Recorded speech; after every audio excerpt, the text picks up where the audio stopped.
Testing, 1, 2, 3, right. Towards the end of the 16th century, we've gone back in a bit of time, towards the end of the 16th century, it was beginning to be the smart thing for titled and propertied families in England to have a black slave or two amongst the household servants.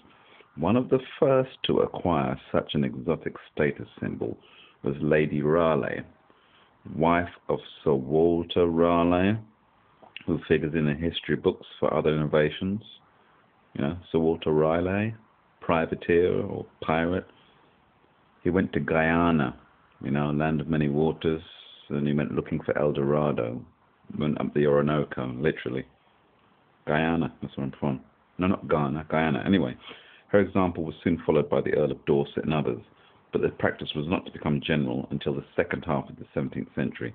In 1599, one Dennis Edwards wrote to the Earl of Hereford's secretary, "Pray inquire after and secure my negress.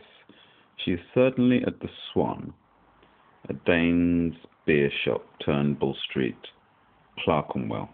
This cryptic reference has been read as suggesting the presence of black prostitutes in Elizabethan London, and there is perhaps supporting evidence in the fact that part of the Abbess de Clerkenwell, abbess in this context means brothel keeper, in the Gray's Inn revels at Christmas 1594 was played by a woman called Lucy Negro, whom one authority identifies as Shakespeare's Dark Lady.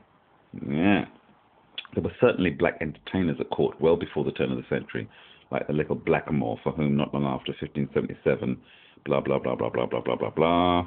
Okay, jump to this. In the 1570s, Queen Elizabeth I, the Virgin Queen, was shown with a group of black musicians and dancers entertaining her courtiers and herself. The 7 musicians and 3 boy dancers dressed in scarlet can be seen on a painted panel supposed to depict Queen Elizabeth and her court at Kenilworth Castle. It isn't clearly Kenilworth, but such a group, musicians and dancers, was by now a standard feature of every self-respecting European court, as will appear. This is the good bit. To disguise themselves as black women in masquerades became a favourite pastime among the Queen's ladies-in-waiting. Yeah?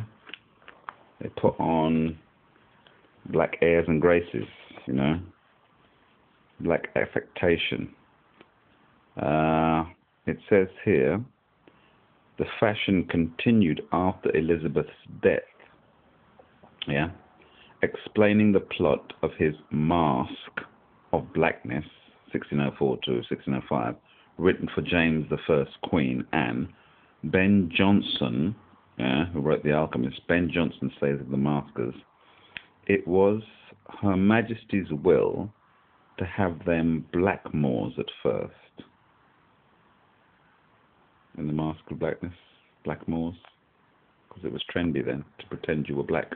Hey, look, not a lot has changed. Eminem, Britney Spears. Well, they're blackisms, aren't they? Blackisms, yo, yo, yo. Yeah. Anyway, I'm mixed race, but we shall continue with this.